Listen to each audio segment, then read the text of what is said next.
Bismillahirrahmanirrahim.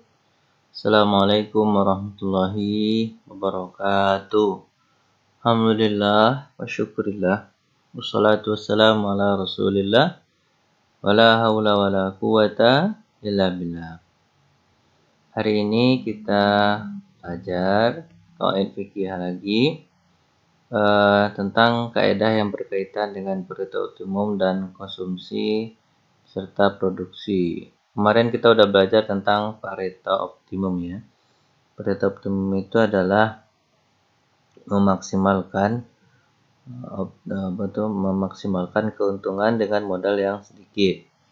Bedanya dengan iktisad atau ekonomi Islam adalah kalau ekonomi Islam itu kalau keuntungannya besar maka modal harus besar. Kalau modal besar keuntungannya besar. Modal kecil, keuntungan kecil. Beda dengan Pareto optimum, keuntungan kecil tapi modal kecil tapi keuntungan diharapkan besar. Pareto optimum. Presentasinya disampaikan oleh Sri Mulyani, Syafiq Zikrul Humam dan Tania. Sekarang kita akan lebih banyak bahas tentang kaedahnya. Kaedah ekonomi ini banyak banget ya. Ekonomi ini banyak banget dan ini pun sebenarnya kalau kaidah ekonomi kita baca di buku Qawaid itu ada sekitar 120. Sini diungkapkan sekitar 25-an. Maka kita insyaallah akan bagi nih 2 kali ya. 2 kali. Yang pertama adalah 1 sampai 12, yang berikutnya dari 12 sampai selesai. Insyaallah. Ini ini adalah PowerPoint-nya, tapi saya akan bahasnya ini kan udah ya. Saya akan bahas ini qawaid fikih dalam ekonomi. Pertama adalah qawaid fikih. Nih, kaidah yang pertama itu adalah al-aslu fil muamalati, asal dari muamalah ekonomi itu al-ibahah, boleh.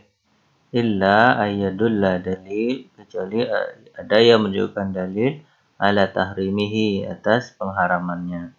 Jadi asal dari muamalah ini kaidah yang selalu sering kita dengar ini. Dasar daripada muamalah itu adalah ekonomi, transaksi ekonomi, semuanya adalah boleh.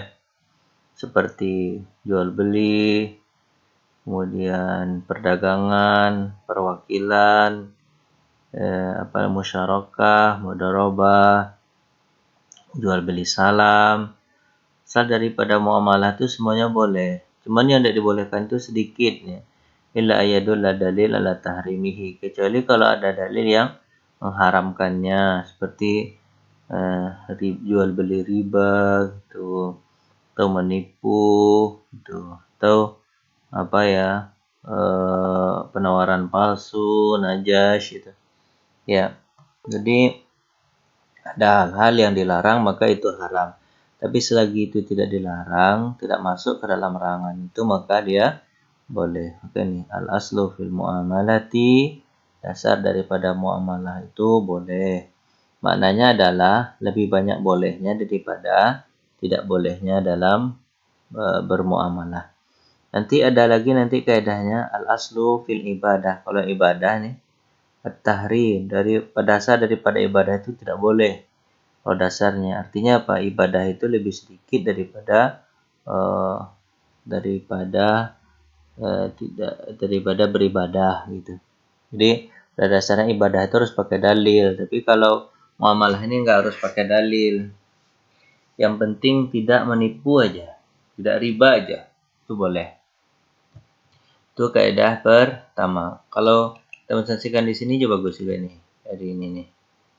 Nih, kita pengantar yang mana kaidahnya. Nih. Ini dari makalahnya bagus juga. Sini aja lah kita ambil. Karena mungkin kalian menontonnya di situ ya. Sekarang kita ambil di sini nih. Nah, baru kelihatan kaidah pertamanya mana ya. Nih. Al-aslu fil muamalah al-ibaha illa ayadulla dalil. Kaidah pertama ala tahrimihi, atas pengharamannya. Baik, yang kedua. Al aslu fil muamalah al ibahah illa ya udah tadi. Lanjut, ini masih kaidah pertama, ini kaidah kedua. Al aslu fil aqdi, dasar daripada akad itu akad transaksi jual beli, ridho al muta'aqidaini, keridhaan dua orang yang berakad. Jadi ridho sama ridho, rela sama rela. Tidak boleh ada paksaan. Kalau ada paksaan haram ya. Al aslu fil aqdi ridho muta'aqidain. Ridho atas dua orang yang berakad. Wa natijatuhu dan hasilnya dari keridhaan tadi, keridhaan dua orang yang berakad tadi hasilnya apa? Maltizamahu fit ta'aqudi. Maltizamahu fit ta'aqudi. Hasilnya adalah mestinya memelihara akad tadi. Jadi kalau sudah ridho, maka apa yang dilahirkan oleh akad tadi harus dijalankan. Contoh misalnya ya, kalau jual beli, kalau sudah ridho untuk menjual, maka barangnya harus diserahkan. Kan namanya hasilnya adalah ridho dengan hasil akad tadi. Mesti menjalankan hasil akad tadi. Kalau dia menjual, maka barang dia harus serahkan. Kalau dia membeli, maka duit harus dia serahkan. Itu artinya ridho dengan akad. Jadi apa yang dihasilkan oleh akad tadi itu harus diridhoi juga. Kalau misalnya orang menikah gitu ya, akad nikah, maka laki-laki ridho harus membiayai kehidupan istrinya. Istrinya pun ridho terus melayani suaminya gitu. Jadi apa yang dihasilkan oleh akad tadi itu harus dijalankan. Maka ini kaidahnya nih. Al aslu fil aqdi, dasar daripada akad itu adalah ridho muta'aqidaini. Ridhonya dua orang yang berakad. Dan hasilnya adalah mesti melakukan apa yang diakadkan tadi. Baik, udah berikut. Ketiga ya. La yajuzu li ahadin ayyatasarrafa, ayusarrifa juga boleh, ayyatasarrafa juga boleh. La yajuzu tidak boleh li ahadin terhadap seseorang ayusarrifa dia mempergunakan fi milki ghairihi pada milik orang lain bila iznihi, tanpa izinnya. La yajuzu tidak boleh, seseorang tidak boleh mempergunakan milik orang lain tanpa izinnya. La yajuzu li ahadin ayyusarrifa fi milki ghairihi, terhadap milik orang lain tanpa izinnya. Jadi kalau bukan tanpa izinnya, maka tidak boleh seseorang tadi memperlakukan barang. Contoh misalnya nih ada uang orang, uang teman, taruh di atas meja, terus kalian ambil, terus kalian belikan roti, terus itu tidak boleh terus kalian letakkan lagi di atas mejanya. Belum tentu dia akan beli roti kan, bisa jadi itu adalah untuk ongkos dia kuliah gitu. Maka apapun tindakan kita terhadap milik orang lain itu tidak diizinkan, tidak boleh, harus dapat izin dulu. Misalnya nih kalian ada motor kawan, tuh kalian ambil, karena kuncinya kalian dapatkan dia tergantung di motornya. Itu tidak boleh. La yajuzu, tidak boleh li ahadin terhadap seseorang ayusarrifa mempergunakan milik orang lain tanpa izinnya. Tak boleh, harus izin dulu. Ya kan? Kemudian kaidah ketiga juga nih, sama juga ya kaidah ketiga. Itu kaidah keempat nih. Kaidah keempatnya mana dia? Keempat mana dia? Oh di sini. Al-batil la yuqbalul ijazah. Sesuatu akad yang batal tidak sah karena dibolehkan. Al-batil la yuqbalul ijazah. Sesuatu yang batal tidak boleh diserah. Dan tidak menjadi sah karena dibolehkan. Akad yang batal misalnya ya, kalau dalam jual beli itu kan ada ini ya, ada penjual, rukunnya kan ada penjual, ada pembeli, ada barang, ada uang, gitu kan. Ternyata ada yang kurang satu di situ. Apa itu? Yang kurang satu ternyata barang tidak ada, misalnya kan. Sesuatu yang batal itu ya akad yang batal tidak menjadi sah karena dibolehkan. Ya boleh-boleh aja kan? Enggak. Sesuatu yang batal atau boleh jadi begini. Sesuatu yang batil tidak diterima walaupun dibolehkan. Ini misalnya. Sesuatu yang batil misalnya menjual babi. Kan batal ya, yang jual babi haram kan. Jual babi itu haram. Terus kata orang yang punya, jual aja lah nggak apa-apa. Walaupun dia membolehkan sekalipun tetap batal. Kenapa? Aslinya barang itu batal. Batal nggak boleh gitu. Akad yang batal dianggap tidak ada, tidak pernah terjadi. Oleh karena itu akad yang batal tetap tidak sah walaupun diterima salah satu pihak. Itu kan kembali ada kan. Nah, contohnya bank syariah tidak boleh melakukan mana nanti ya, bank syariah tidak boleh melakukan dengan lembaga keuangan lain menggunakan sistem bunga meskipun sistem bunga dibolehkan oleh pihak lain karena sistem bunga adalah sudah dinyatakan haram oleh Dewan Syariah. Akad baru sah apabila lembaga keuangan lain itu mau menggunakan akad-akad yang dilakukan pada bank perbankan. Jadi sesuatu yang batal, riba batal walaupun dibolehkan oleh orang, boleh-boleh enggak tetap batal gitu. Ini kaidah yang kelima. Al-ijazatu lahiqah kal wikalati sabiqah. Membolehkannya yang tertunda seperti mewakilkan sebelumnya. Jadi al-ijazatu lahiqah, membolehkan tapi tertunda membolehkannya. Jadi kalau tertunda membolehkannya, misalnya dia tadi seperti dan dia memakai motor kawan yang terparkir di kosan gitu kan. Di kosan dipakainya. Setelah dia pulang baru dia bilang, karena kawannya sedang mandi kan, dia kebetulan keluar sebentar aja. 5 menit, kawannya juga udah selesai mandi. Terus dia bilang, tadi motor kamu saya pakai ya, tadi kamu sedang mandi, kamu nggak dengar gitu. Boleh ya saya pakai ya? Boleh katanya. Nah, kan sudah dibolehkan tuh, walaupun kebolehannya itu datang kemudian, al-ijazah lahiqah nantinya. Al-ijazah lahiqah itu ada pembolehannya datang kemudian. Nah, jadi itu dibolehkan kal wikalati sabiqah, seperti wakalah. Wakalah itu kan boleh mewakilkan ya. Mewakilkan sebelumnya, seperti sebelumnya dia sudah mewakilkan gitu. Seolah-olah seperti itu. Seperti pakailah motor saya gitu kan. Harganya dipakainya, itu kan dibolehkan nama itu. Tapi kebolehannya itu datangnya kemudian setelah dia pakai, tapi itu dibolehkan.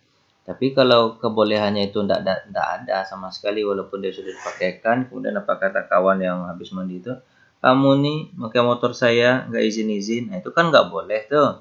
Nah maka dia harus bayar sewa tuh, sewa motor gitu kan. Atau paling kurang dia minta maaf gitu. Maka boleh juga sih dapat izin. Ya kalau dianggap udah bagus bisa gitu. Di sini contohnya apa ya? Lihat. Dengan ini contohnya seperti telah dikemukakan pada kaidah sebelumnya. Berdasarkan kaidah di atas, seorang bertindak hukum pada harta milik orang lain dan kemudian si pemilik harta memberikan izin, dia tindak dulu. Dia jual dulu, kemudian dia izin.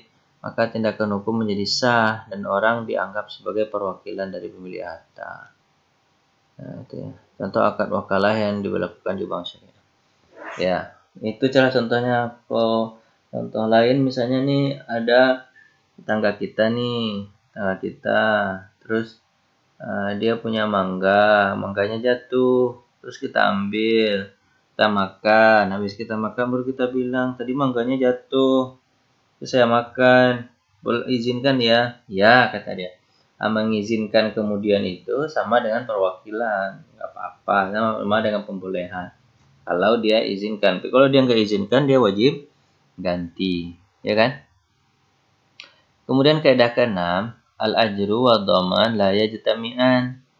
Upah dan tanggungan itu tidak boleh digabungkan.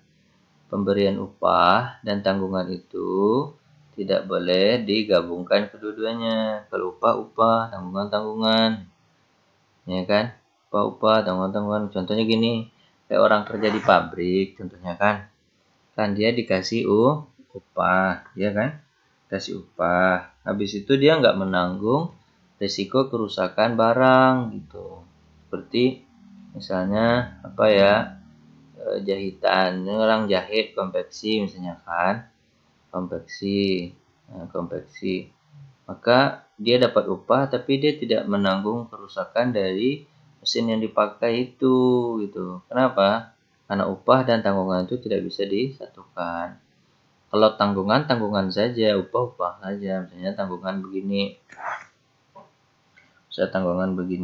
misalnya apa ya, dibebankan kepada satu orang, misalnya tanggungan itu misalnya seorang tua nih, orang tua kan menanggung anaknya gitu kan, tapi orang tua tidak boleh minta upah kepadanya. Kamu kan sudah saya lahirkan, sudah saya didik, macam mana upahnya? Nggak bisa, itu kan tanggungan dari Allah, gitu kan. Nggak bisa, itu tanggungan itu tak bisa disatukan dengan upah, tanggungan tidak bisa disatukan. Kalau disatukan nanti jadi terlalu beban, ya kan. Kalau di sini contohnya apa? Dimaksud dengan dhaman atau ganti rugi. Dhaman itu ganti rugi ya. Dalam kaidah tersebut adalah mengganti dengan barang yang sama seperti barang tersebut. Maksud dari kaidah ini bahwa upah mengganti rugi dan suatu barang tidak dapat dikumpulkan pada seorang dalam kejadian peristiwa yang sama. Yang dimaksud dalam kaidah ini ganti terhadap manfaat barang, sedangkan tanggungan ganti rugi adalah kewajiban mengganti kerugian suatu barang yang dimanfaatkan. Misalnya seorang tukang sol sepatu. Yang tukang sol sepatu kan dia udah dapat upah tuh. Terus dia belum dibayar tuh sama yang tempahan orang-orang yang punya sepatu gitu. Dia tahan sepatu yang dijahitnya, kemudian sampai rusak gitu. Rusak. Kalau udah rusak, maka penundaan. Dengan cara ini apabila seorang menahan barang tersebut dan kemudian rusak, ia tidak mengganti terhadap kerusakan, tapi dia tetap mendapatkan upah. Nah, orang tadi yang salah kan, kenapa dia tidak mengambil upah dan tanggungan itu tidak bisa disatukan. Dia kalau secara tukang sol itu ambil upah, dia nggak punya risiko kalau rusak sepatunya gitu. Dah, gitu ya. Kemudian yang kaidah yang ketujuh, al-kharaju bid-dhaman. Manfaat suatu benda merupakan faktor ganti rugi. Jadi kalau orang sudah memanfaatkan suatu benda atau uangnya sudah keluar, maka dia wajib dapat untung gitu. Kalau kharat ini kan uang keluar, dhaman ini ganti rugi. Jadi uang yang keluar wajib ada upah, ada ganti ruginya gitu. Misalnya gini, ini kaidahnya itu begini sebenarnya. Modal yang dikeluarkan harus dapat keuntungan. Kalau orang tidak pakai modal, nggak boleh dapat keuntungan. Makin banyak modalnya, makin banyak untungnya. Gitu. Ini kaidahnya. Al-kharaju bid-dhaman. Sesuatu uang yang dikeluarkan, wajib ada jaminannya atau ada keuntungannya. Kayak orang naruh duit di ini gitu kah, di bank syariah kan dibagi hasil gitu. Atau investasi itu bagi hasil. Ini kaidahnya dipakai nih. Al-kharaju bid-dhaman. Uang yang keluar harus ada hasilnya. Kaidah ini sama dengan kaidah ini, kayak mirip nih. Nih, al-ghurmu bil ghanam. Risiko itu sejalan dengan manfaat. Kalau ada orang punya risiko, maka dia harus mendapatkan manfaat. Al-ghurmu bil ghanami. Ghurmu itu risiko, ghanami itu manfaat. Kalau ada risiko, ada manfaat. Seekor binatang dikembalikan oleh pembeli dengan alasan cacat. Si penjual tidak boleh meminta bayaran atas penggunaan binatang tadi, sebab penggunaan binatang tadi sudah menjadi hak pembeli. Jadi kan hak pembeli udah ini tadi ya. Udah apa? Ini kaidahnya ini ya. Nah, pembeli. Jadi pembeli kalau mempergunakan kemudian tercatat kembalikan. Yang jual itu, yang jual ini yang punya resiko karena dia ada manfaat setelah itu kan. Dan kan dia sudah menerima uang juga, maka ya sama-sama impas lah, kembalikan uangnya. Al-ghurmu bil ghanami. Kalau ada risiko maka harus ada untung. Sama dengan kaidah tadi ya, al-kharaju bid dhamani. Sesuatu barang yang dikeluarkan harus ada dapat untung. Kaidahnya sama ya dengan ini. Kalau maknanya sama, pembahasannya beda. Kaidah yang ke-9. Idza batala syai' batala fi dimnihi. Idza batala syai', kalau batal sesuatu akad, idza batala syai', kalau batal sesuatu akad, batala fi dimnihi, maka batal juga lah atas tanggungannya.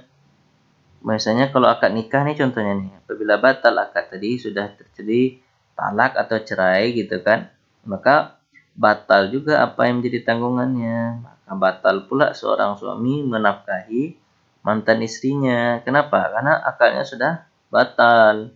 Udah nggak ada akad lagi karena sudah cerai gitu kan.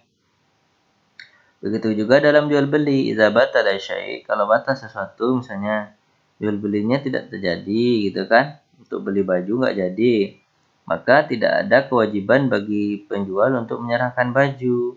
Atau sebaliknya, tidak ada kewajiban bagi pembeli untuk menyerahkan uang. Kenapa? Idza batala syai' batala fi dimnihi. Kalau batal sesuatu maka batalah yang menjadi tanggungannya. Baik, yang 10 lagi. Ini yang terakhir ya, sebelum nanti kita lanjutkan di pertemuan selanjutnya. Al-aqdu 'alal a'yan kal aqdi 'ala manafi'ihima. Akad atas benda tertentu dan seperti akad juga pada manfaatnya. Jadi harus kedua-duanya. Kalau kita berakad suatu benda, maka manfaatnya juga harus diakadkan. Nggak boleh jual rumah ini, tapi rumah ini tidak boleh kamu tempati. Itu nggak boleh begitu. Saya akad nikah sama kamu, tapi kamu tidak boleh ngapa-ngapain saya ya. Saya nggak wajib taat kepadamu. Oh, nggak bisa. Kalau akad terhadap sesuatu benda atau sesuatu hal tertentu, maka akad pada manfaatnya. Maka manfaatnya harus diambil. Gitu. Ya, mungkin itu dulu. Insya Allah nanti kita lanjutkan ke kaidah 11 ya. 11 dan berikutnya nanti di pertemuan minggu depan. Karena ini terlalu banyak, jadi 10 dulu ya.